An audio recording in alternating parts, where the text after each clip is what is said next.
साश्टीच्या दर्यादेगांनी बटक्या सुण्यांचो वाढत आशिल्लो त्रास हुस्को करपासारको विशय जाला. मोबोरच्या दर्यादेगेर पर्यटकांक बटक्या सुण्यांनी घास मारपाचो प्रकार घडिल्लो आसा. फकत रॅबिजाची मोहीम केल्यार हो प्रश्न सुटावत जावचो ना अशें कासावलेचो सरपंच डिक्सन वाजाचें म्हणणें. बटक्या सुण्यांक खातीर वेगळे आलाशिरो, जेवण आनी उपचार सुविधा करपाक जायूच.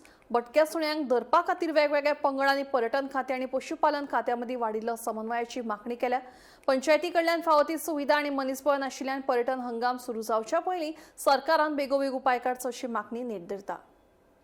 ही स्ट्रे डॉग आहे न्हू तांकां जेवण दिवपाक जाय. स्टेरलायज केलें म्हूण जायना.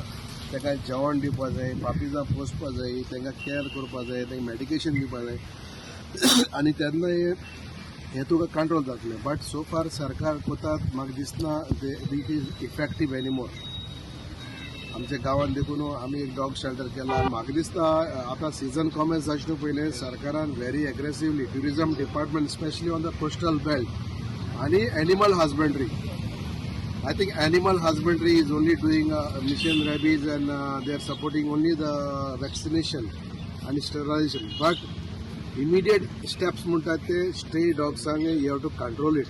You need all this equipments, area, मागीर तुका cages, जावं तुका vehicle, so that all these wounded dogs which are having sickness also, तांकां धरून ताची केअर घेवन तांकां ती आयसोलेट करपाक जाय.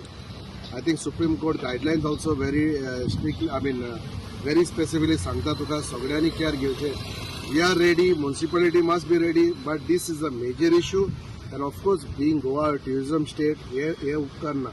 आता लास्ट 1 week 2 weeks पयलो देखून आमचेर येडेर अटॅक जाल्लो एका ट्युरिस्टाक. was badly bitten. What else we can do? We can only control them in certain areas, but we cannot look after everything. But government of Goa, I think, has to take serious steps so that this dog menace, it is not a cruelty what we are doing, but it's only we are trying to resolve the issue, and they are eating garbage on the roadside every day, on the trash, wherever the people are throwing. So, and it looks give a very bad picture. So I think if we all are serious and if the government and we all work together,